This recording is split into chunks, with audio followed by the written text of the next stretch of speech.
You're watching The Breakfast Club.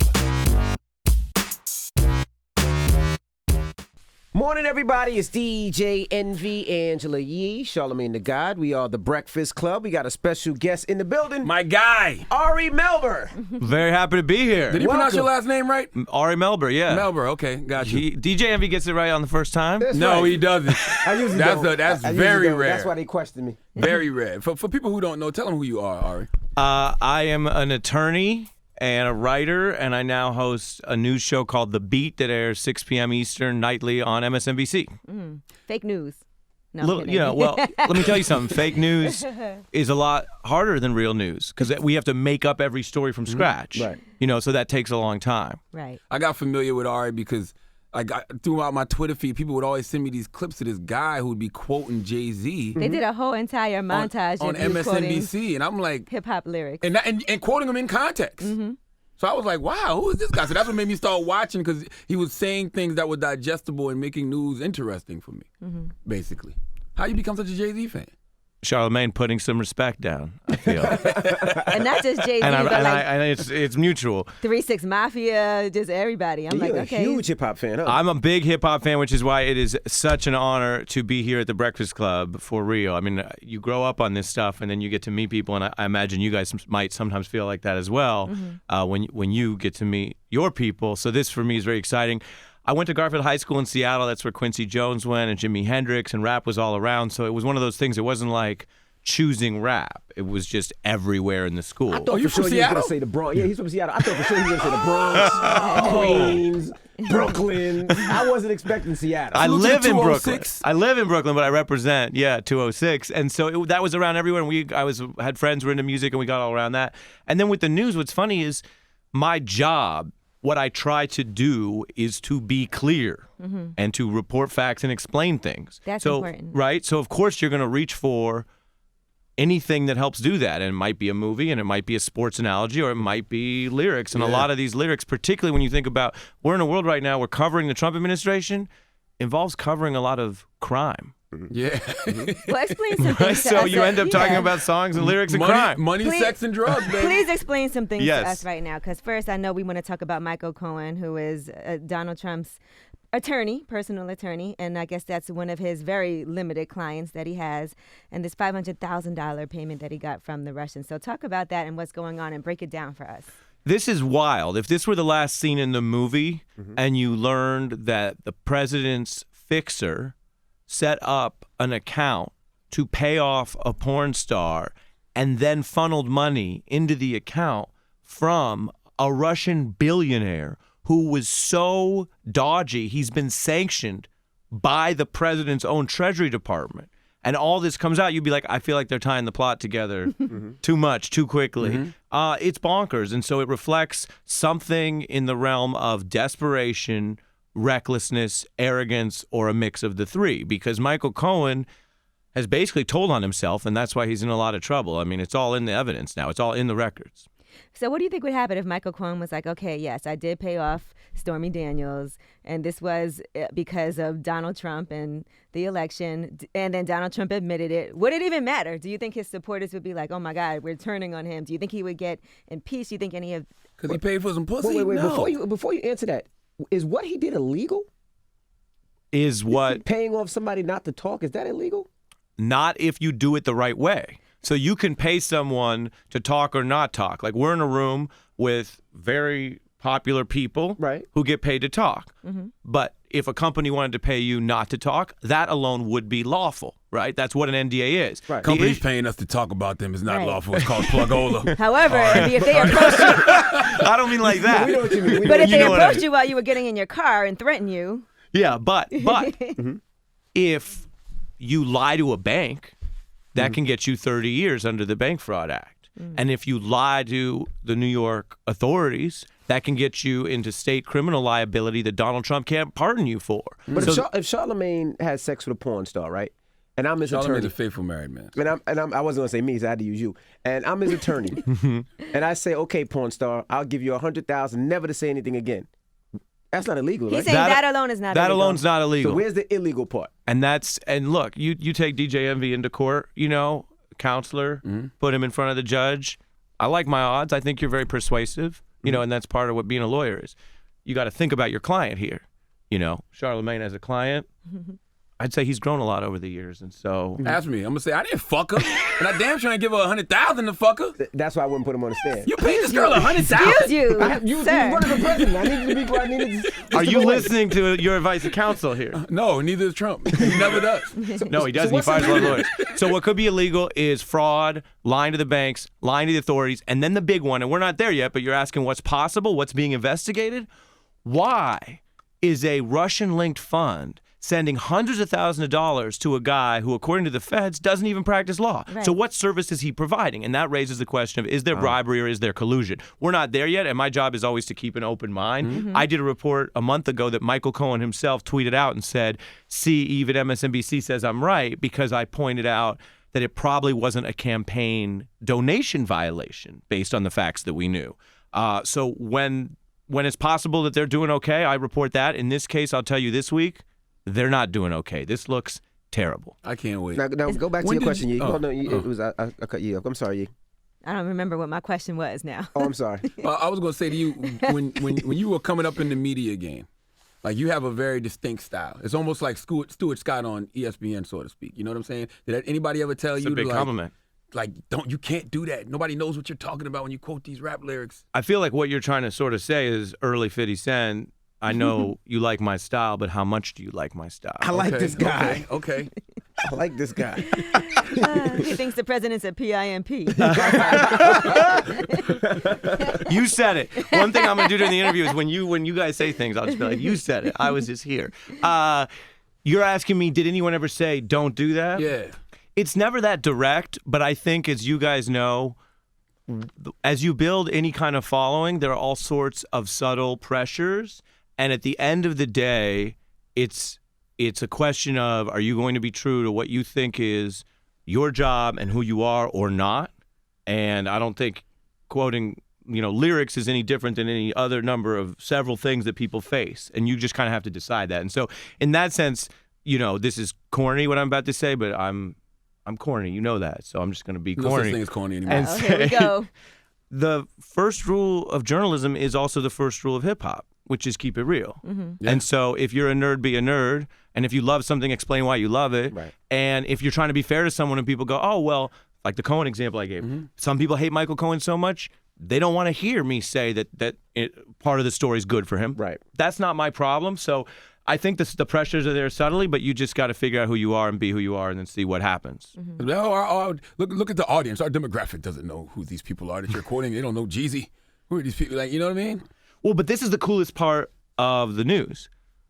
We don't know anything at first. I mean, we've spent 2 years learning a lot about Russia again. Back in the Cold War, I guess Russia was in the news, but we went through, 15 years where people weren't thinking that much about Russia. So if I can make it clear to people, then maybe they learn more and they do learn about that thing. And the 100%. rap quotes are in context, so even if you don't know the song, if it makes sense, I guess it makes sense. Hopefully. Hopefully. And look, there's a lot of wisdom out there. I mean, this is the thing that, if you read Decoded and you study Jay-Z's lyric and Dreamhampton, you see for every line of text, there's 4 or 5 lines underneath it that you can start to unpack and understand. And the law is the same way. You take the First Amendment and it says, Congress shall pass no law abridging the freedom of speech.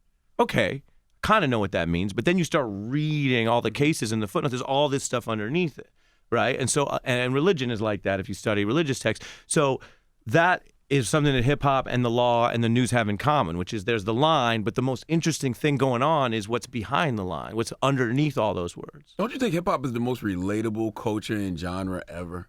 Like, you couldn't do this with rock and roll. You couldn't do this with country. Like, everybody can adopt a little bit of hip hop. Do you know I the could- lyrics of country or rock and roll? Do you know any of the lyrics? Yeah, I I think. know a few. I mean, great lyrics are great lyrics because there are some. Nah, but I'm countries- talking about the most relatable, like, because as far as current events. Yeah, nobody, and you didn't see people adopting the rock and roll lifestyle all across the world, adopting the country lifestyle all across the world. Hip hop is being adopted by all cultures, all genres, all across the world. I think that's right. And there's a great quote from a philosopher who said, an intellectual takes a simple thing and makes it complicated, and an artist takes a complicated thing and makes it simple. And how many hip-hop lyricists do we know who are dealing with the depths of the human experience? Meek Mill, who was just You here. guys, you said Meek Mill in here. What is justice and injustice? What does it feel like to live in a dispossessed community where from the moment you reach consciousness, the entire system is telling you there's something wrong with you or how you look or your family Right. or your community? Love, pain, suffering, money. What does money do and not do? All these themes, right? And they're never, in my experience, done in overly complex ways to just be fancy. They're done in the rawest ways where you kind of look at you hear the lyric and you go, oh my God, like someone's really talking. And so there's what I listen to, what I tap into that is there's a real honest oral tradition there. And so if you can even get near that or try to even access some of that, it's probably going to be useful to your point. Look, I'm going to hit you with a line from Brown Sugar. When did you first fall in love with hip hop? Are we talking D'Angelo or is that Brown No, Sugar? the movie Brown Sugar. the movie Brown Sugar. Annihilating and Tay Diggs. Great hip hop movie if you've never seen it. I got to see Brown Probably Sugar. the greatest hip I don't hop think love I've seen that story one. ever. It was great. It's a classic. Yes. Better than Poetic Justice. Yeah, because Poetic Justice is dope, but Brown Sugar is really like centered around hip hop because Sanaa Lathan's character is the editor in chief of Double XL, and Tay Diggs' character is the A&R of a record label, and it's the whole real hip hop, fake hip hop dynamic. Oh, it's great. You should watch it. It sounds a little bit like when you've got mail meets hip hop. When Like you a got little- mayonnaise? Mayo meets hip hop. When you've Oh got my mayo. God. I Mayo. thought like, Oh, I thought you said You've got mayo. I was like, did he just reference himself I was as like, when you got mayo? mayonnaise meets hip hop, that's Post Malone. But Now we're just stumbling into references. That's my bad. Look, the first album I remember getting on CD was the score by the Fugees. Pick up your microphones, one. and I just remember, and that was for me. It was a gateway because I'd been into reggae anyway. But then and Lauryn Hill and went from there. Wu-Tang was really big when I was in high school, and then of Yes. course Biggie, and then Seattle, Tupac for sure. Okay. Or I saw you on MSNBC recently on a quote you kind of came to Kanye's defense. Did you? And his newfound love of Trump. You said the story tonight is still that millions are blasting an artist for simply praising a president's style. People have every right to take that stance, but is it thoughtful? Is it tolerant? And is it politically effective? Do you think any of Kanye's rhetoric is dangerous? I think Kanye has now gotten to a place where even if you want to give an artist the benefit of the doubt, he's made that almost impossible. So I don't think there's much room or turf left. But the point I was suggesting, which I imagine was unpopular based on my mentions, among other feedback, was that while he's wrong, and I said in the same piece, I'm not defending Kanye West on Trump, and I'm not saying Kanye was right. But I worry about it, and you guys have talked about this on this show, and I know you've been talking about it a lot lately with some of the work you're doing in your books as well.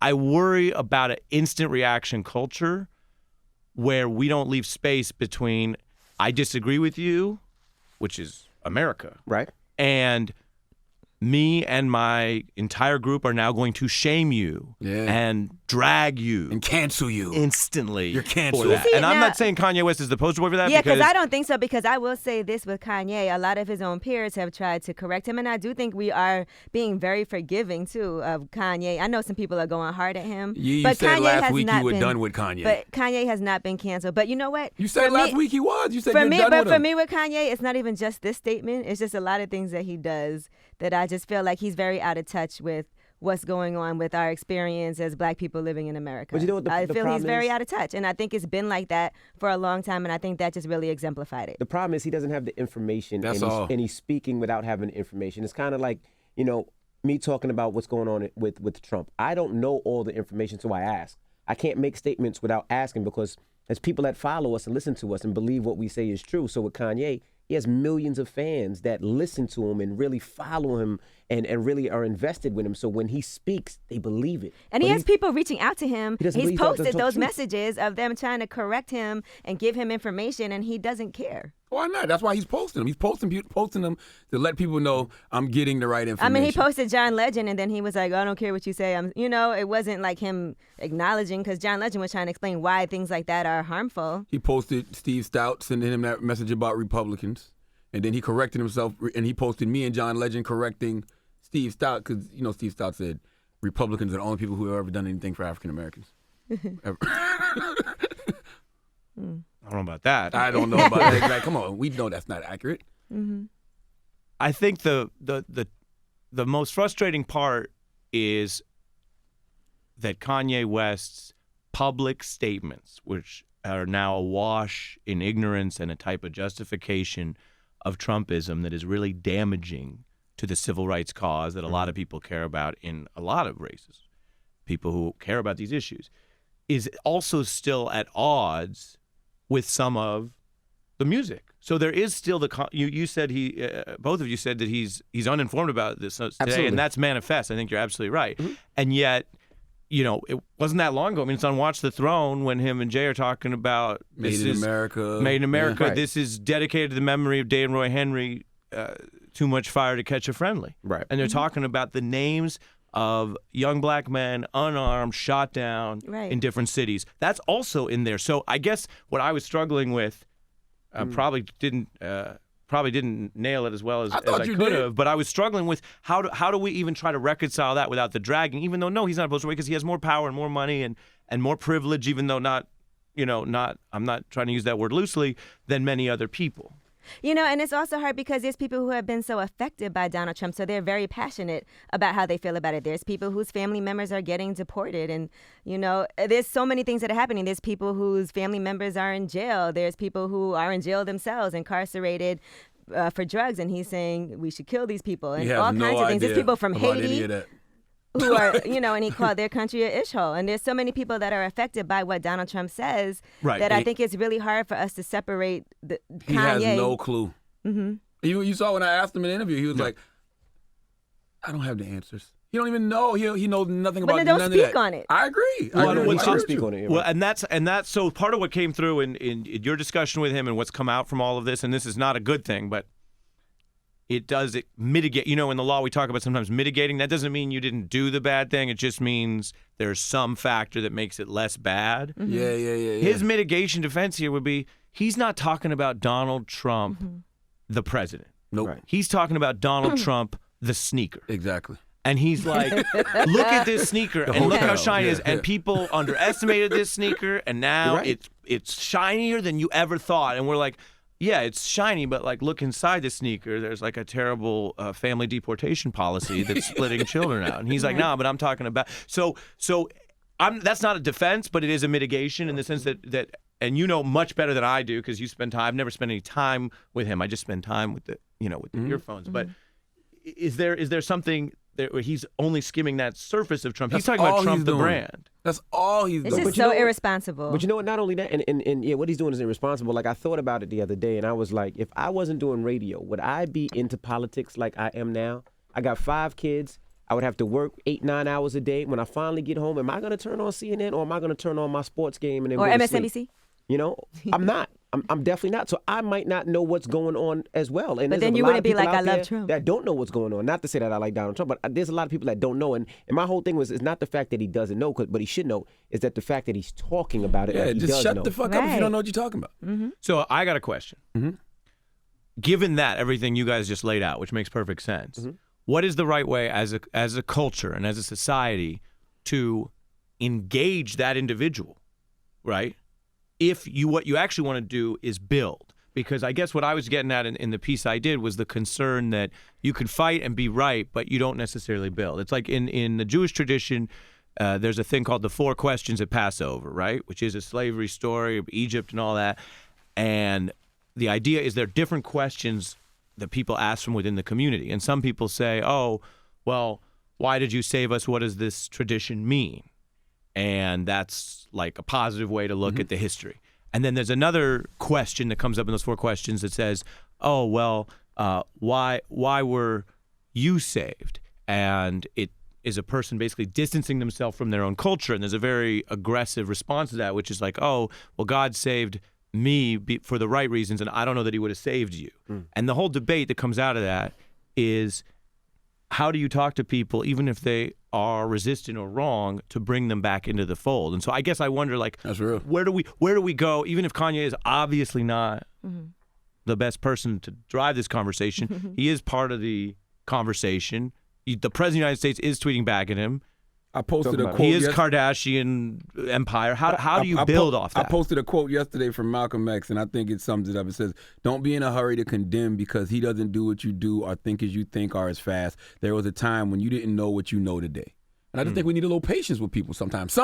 But some people get patience and some people don't. Honestly, I do feel like Kanye's been getting a lot more patience than other people. Because of everything he's contributed to the culture. Yeah, he's been getting attacked. But I think what people are doing is great. I think the fact that he's building with people like T.I., even Charlemagne, and other people that he's talking to that's around him. But also, I think him being attacked online is making him open his eyes. Absolutely. Because now he's thinking about it like, why are these people attacking me? I'm from these people. I love these people. Why are they attacking me? And opening up and saying, okay, well, let me look at these things. Now, like you said, it might not be as fast as we want, but I think he's starting to open his eyes, even if it's a little bit. The fact that he's Googling who Angela Rye is, he has no idea, you know. Your Seattle homegirl.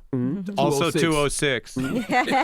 He's starting to Google these people and hopefully understand what the fight's about. And that's all we can do is hopefully and pray for that he's doing the right thing because he does have a lot of influence. If he didn't have as much influence, I don't think anybody would care. But the fact that he has so much influence, it really makes a difference. Yeah.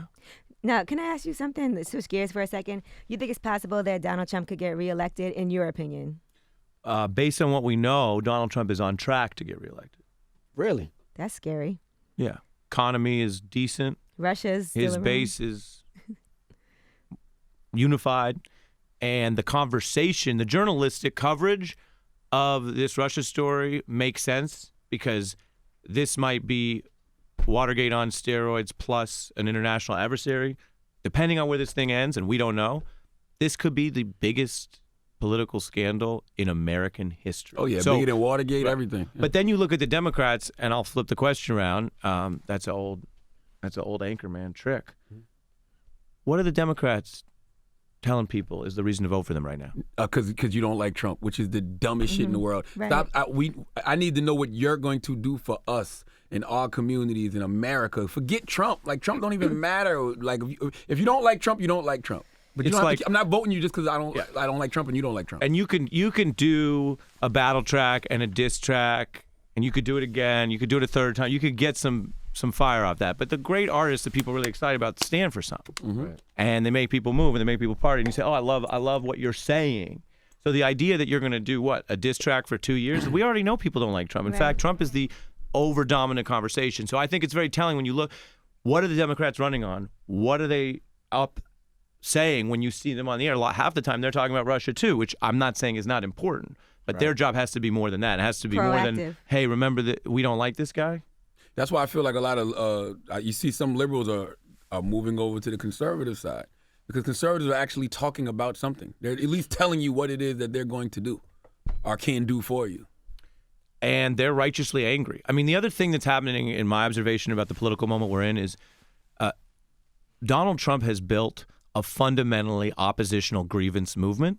It may be made of people who don't have as much Hold on, now, that was big. Let me follow that. What do you say? Fundamentally. oppositional grievance movement. All right. These are groups of people who are basically saying they're very upset about where everything's going, the direction of the country, and they're upset about that, and that's oppositional. But guess what? He controls the White House. Republicans control the Congress, right? But if you turn on Sean Hannity and Tucker Carlson, they're talking about, and I'm not making this up, war on men. Yeah. Or how... What is the war on men? well, you got to ask them that. I'm It's just, the I Me don't Too even know what movement. that The is. Me Too times up. War movement. on men. Oh, it's the anti-Me Too movement? Then they're talking about deep state, which is the idea that there's some secret, maybe Obama-related group of people in the U.S. government that are undermining Donald Trump. I'm sorry. Called Muslims. Donald Trump and the Republicans control all three branches of government, which is rare. So they are oppositional because they're keeping that grievance going, even as they've won or are in control. Meanwhile, you have a very strong resistance movement, opposition movement against Trump. So that's part of why I think things are so fierce. Fake news, all that. It's all him constantly stoking grievance. And if you're mad at somebody else, as we all know, then you're less likely to notice whether your side has anything wrong with it. And so that's a key part of Donald Trump's thing. There was a guy named Leon Weiseltz here who used to talk about the Christian right, the war on Christmas thing. And he said the Christian right combines the pity of a minority with the power of a majority. And that's what you're getting from these guys. It's like, what are they so upset about? They're in charge. Never mind, they're also rich. And white.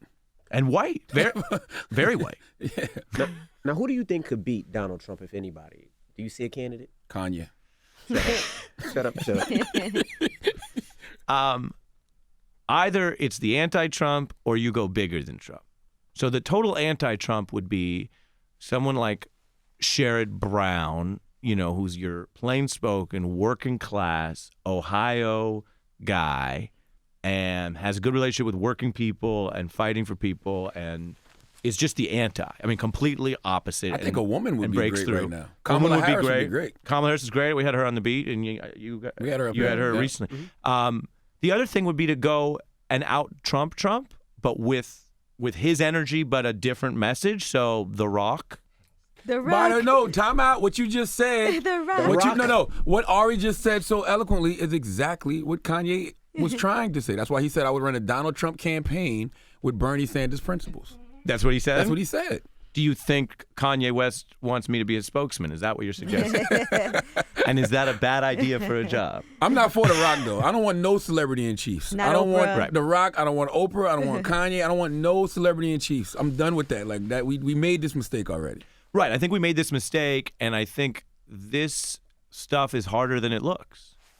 So Donald Trump had no public sector experience and no military experience, and that's the first time in American history we've done that. Never mind the fact that he's also a secretive person who claims a lot of things that have never been proven. Right. And that's really important. I mean, I think we're seeing this now in kind of a slow motion, very painful saga. But think about Trump University. We've all heard about that, right? More or less. Trump University was a business, right, that charged people for giving business advice. Well, real estate, correct. That went out of business. Let me say that again. Trump University was a business that charged people for giving out business advice that went out of business. Is my degree from that still worth anything? It went out of business so terribly that it ended up paying more than $20 million even after its bankruptcy proceeding because it had jilted so many people, screwed so many people. That is the type of business experience that he had before assuming this office, plus being a media entertainer, as you mentioned, Charlemagne. So why are we surprised that there's some weird account where people are getting money for doing nothing? Anytime you're getting money for nothing, you got to ask what's really going on. Donald Trump energy, right? Is there any You're talking about the dragon energy? Yes. Is there any person of color who could do what Donald Trump did throughout his campaign and does now and even think about getting a nomination or even be on the ballot? Well, I try to avoid hypotheticals and predictions, but I'll give you some recent history. And I'll give you a spoiler. No. But here's but here's the history. Barack Obama went 8 years with no criminal probe ever opened into his administration. Unreal. Which is different than both Trump and Bill Clinton and George W. Bush. Unreal. No major ethics scandal of any kind, partly because they put in place very careful restrictions to avoid pay-to-play and exactly the type of stuff Michael Cohen's in trouble for.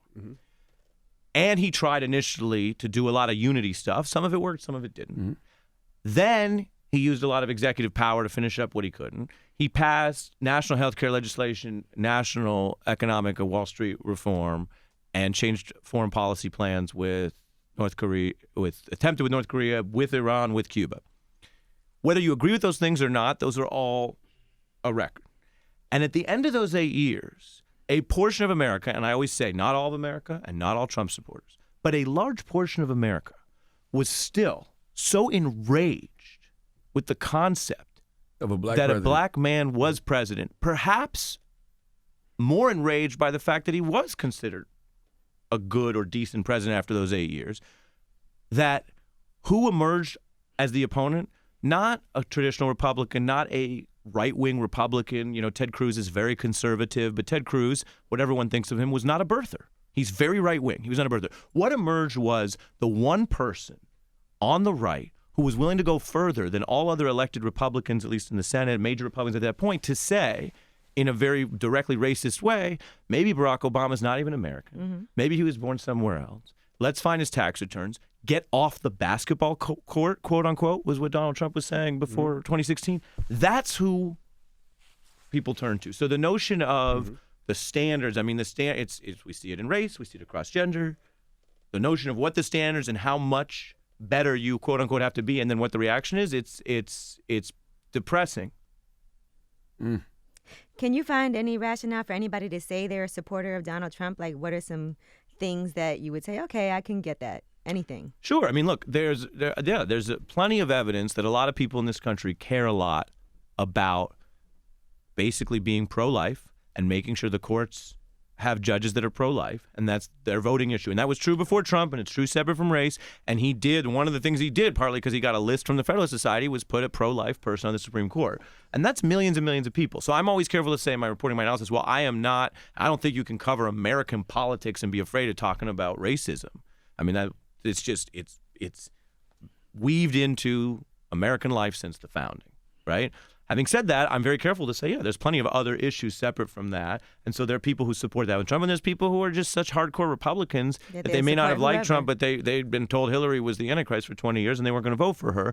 And we can get into this. I mean, you made her donkey of the day once upon a time. A couple times. There's also the fact that in that race, she was not perhaps the most strong and beloved candidate, although she got more votes in the end anyway. But there's a lot of those factors. So nothing that I'm saying means that everyone falls under that reason. Do you really think Jay-Z lost 72 bricks and got it all back? And sold it from the first to the fifth once he got it back? I don't know.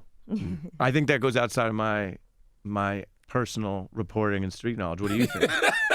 What do you think? I don't know. I have no reason to not believe him.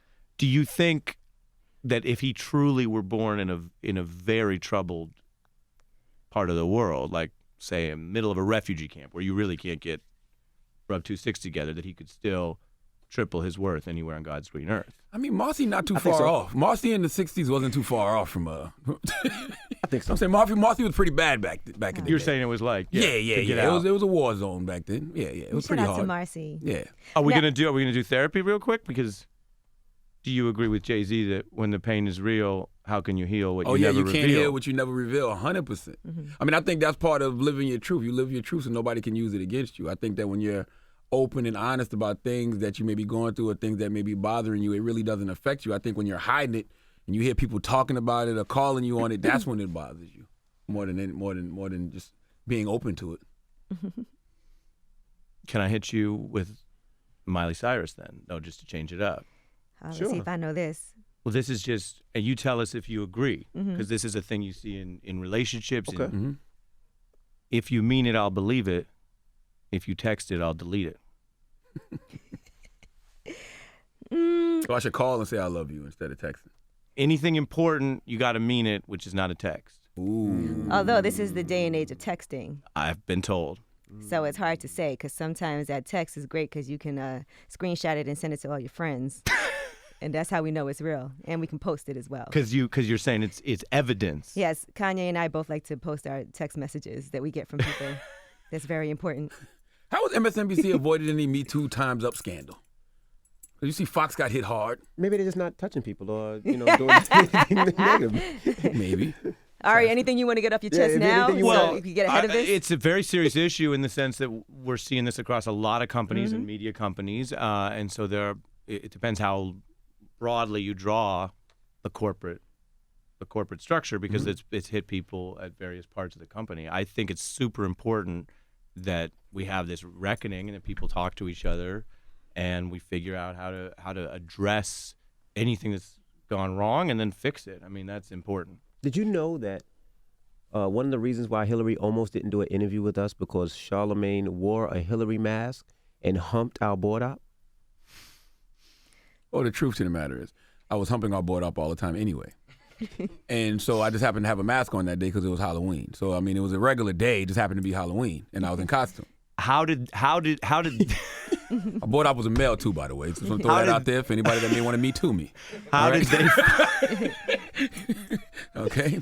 How did they find out about it? I was on It was video. on video. It was on video. I mean, there's a lot of video on the internet. I mean, no, they didn't Did play they it. also They ask vetted you about your they vetted Tekashi everything 6ix9ine out. interview? Did they ask you about Birdman? I mean, That how was many after. videos were they watching? They had everything. They had every tweet I ever mentioned Hillary Really? in. Oh, my God. They had videos, everything. But I never said anything bad about her. So, I mean, this is the real question. Would she have been better off if that's so? You're letting us into that was behind the scenes. That before you even got the interview, they were saying that she didn't like the way she felt you represented her as her. Deliberately Maybe or not that could have been her represented. people. I don't know. Or her people, right? Yeah, or her yeah, very, yeah, and I've dealt with her people. people on the press side, and they were very aggressive. I think to the point of probably making her a worse candidate because they bubbled her so much. But I guess the question is, would she have been better off just coming in and doing a straight Birdman about it, That would have been dope. That'd have been her Bill Clinton on That would Arsenio have been moment. dope. and just come in and say, Charlemagne, Put some respect on my threw put name. some hot sauce respect in to his my face. name, That would have and then been just been done with classic. it. Especially if she'd have had the hot sauce bottle That's with a what I'm saying. respect label. That's and right. handed it to me. Put some respect on my name. Now, Ari, I would love to hear your insight on some things that can be done as far as police brutality, right? Because, you know, that's a huge issue that's been plaguing us, that's not going anywhere anytime soon. So what are some things that you think could happen that police officers could actually end up getting convicted for killing innocent Black people? So thank you for the question. Obviously, a very important issue you guys have talked about. I've reported on it a lot. Number one, this is one of those issues where both things are true. On the one hand, the data shows that African American men continue to be gunned down, and there's very little legal process or recourse for that, including when they're unarmed. So we know that there is a police brutality and excessive force problem.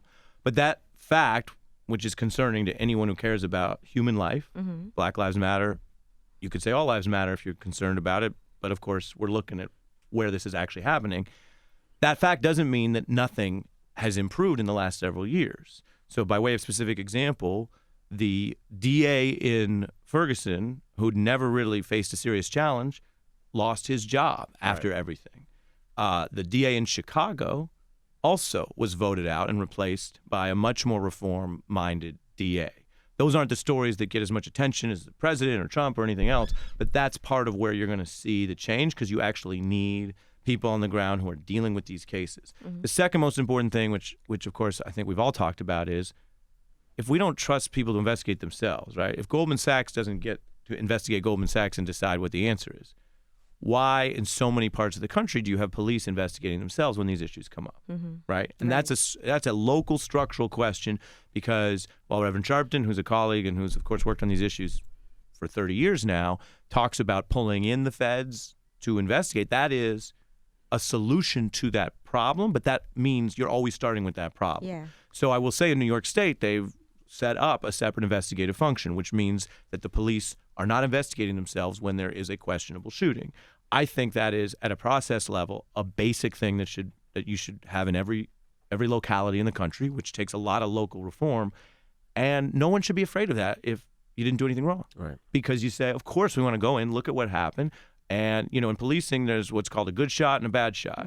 If it was a good shot, you're fine. And if it was a bad shot but not criminal, you say, well, shouldn't have shot, but we didn't have the requisite intent that this was a crime. And then if you have Laquan McDonald, I remember sitting in the newsroom and we'd studied what we knew about the case, and a lot of the accounts suggested it was bad, but it shook me to my core. We weren't allowed to play the entire video because we don't show Actual shooting. Murder, torture, ad nauseum on air for I think understandable reasons. Right. But I'm sitting in the newsroom as we were prepping it, and I'm watching, and it's over a dozen shots into a body on the ground. And you say, yeah, you need an independent investigation of that. Now there is in Chicago now, and I mentioned that's a place where the DA's changed. There, Kim Foxx, there is a murder trial that's still in process. What are things we can do before it even gets to that level, though, as far as relationships between cops and Black men? I don't know that I'm the best person to answer that. I think part of the problem is In your previous life, you wasn't a Black man? You sure, Ari? You didn't have a Rock Nation deal? I had no some Rock point? Nation deal. As Drake would say, I got to stay in my zone. So I don't know that I'm the best to give that advice. I mean, Drake's half Jewish, so, you know, I your should guy. lean into that a little bit. That's what I got you. But I think that one thing that's problematic that we all know is we don't want to be in a system where we're only lecturing women about how not to walk home or how not to be alone, because we're kind of taking as a given that crime's going to happen. And so likewise, we don't want to be in a situation where we're lecturing people, especially the people who are more likely to bear the brunt of it, young Black men, you know, that in addition to everything else, also slow motion hands and the Steve Harvey speech and all that. I get why people have to learn that. as a survival tactic, but let's take a step back and say that shows something wrong with our criminal justice system. Right. That the people who are paid to protect you are perhaps at times in some neighborhoods a bigger menace than anything else. Absolutely. So we have to deal with that. And I say that in addition to the fact that, and I do this because it's part of my job and I think it's important, over 96% of officers never discharge their firearm.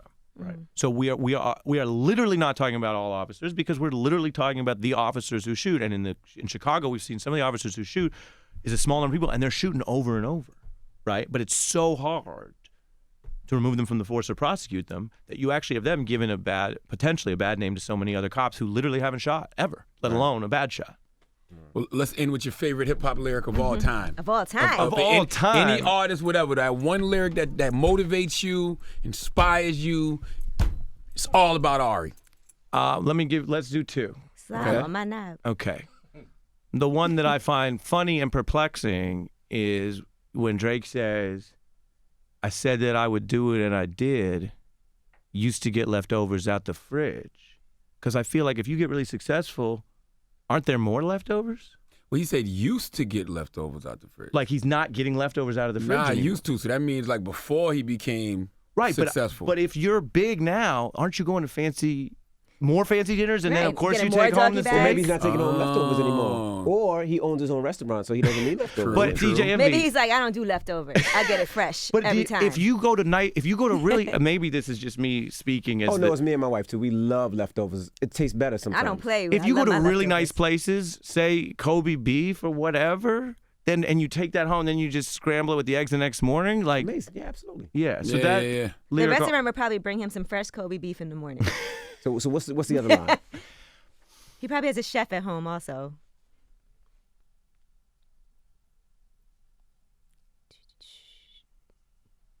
really, because I got to pick one. It's got to It's be all one. good. Take your No, I time. want to pick the right one.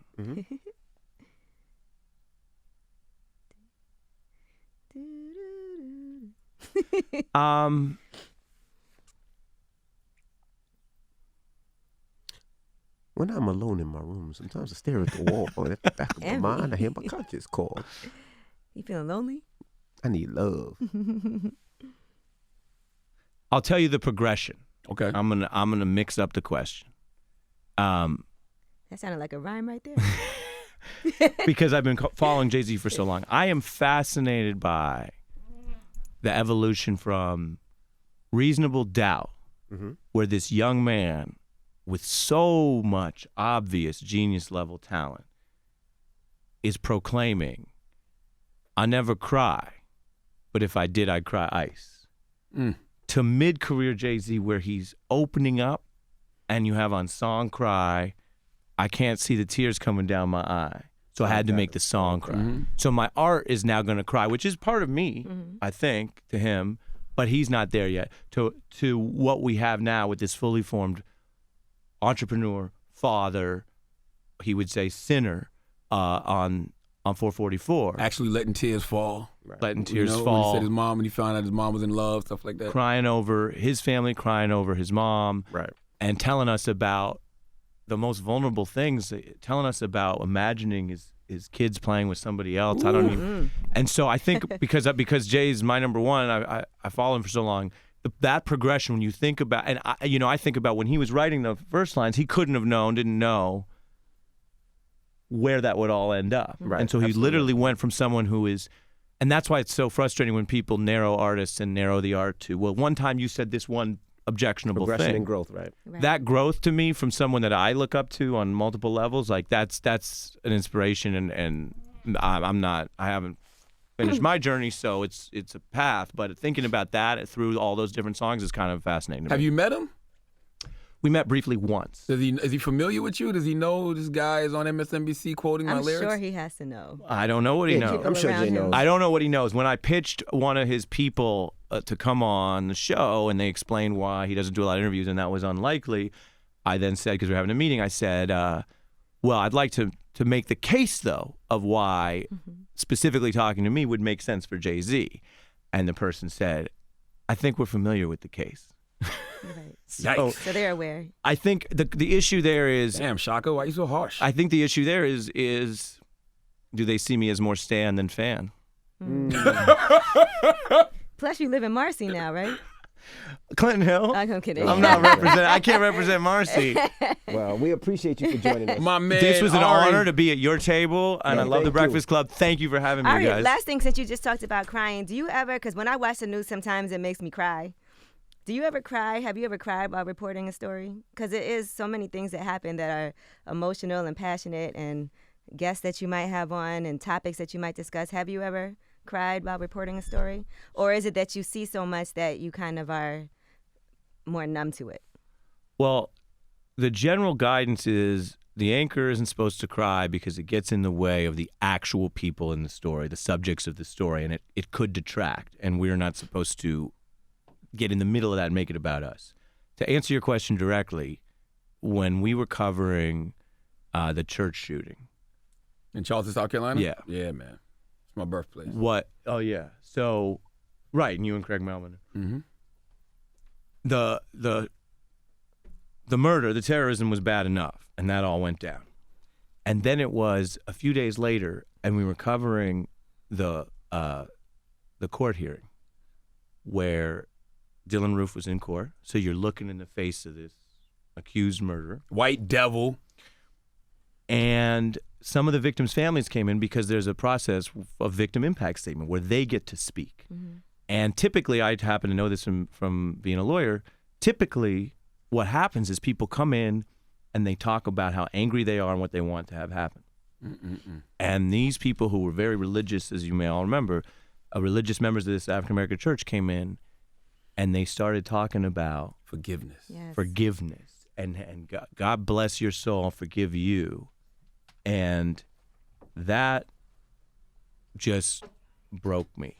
I wasn't expecting it. I don't know where that came from because I don't know how, if I don't even know if I was in that situation, how they had that grace. Capacity to even, right. And I remember just breaking down and leaving but I was in a position right before I was about to go on and just breaking down and then going to I went to the bathroom and just tried to get it together before I went on air. So I've had that situation, and then it's like you're supposed to get it together. Okay. Thanks for answering that. I'm answering you real, although now we Thank you ended for on that coming, note, man. but Tell I really was an honor to be here. Tell them where to follow you. You can follow me at Ari Melber, ARIMELBER. It's the same on Instagram and Twitter. My Twitter's kind of boring. My Instagram is sort of getting there. It's lit. But there'll be photos here from this trip at Meek Mill, and thank you very much. And the beat comes on every night on MSNBC. 6 p.m. Eastern every weeknight on MSNBC. Word, my man Ari Melber. Thank you for coming, brother. It's the Breakfast Club.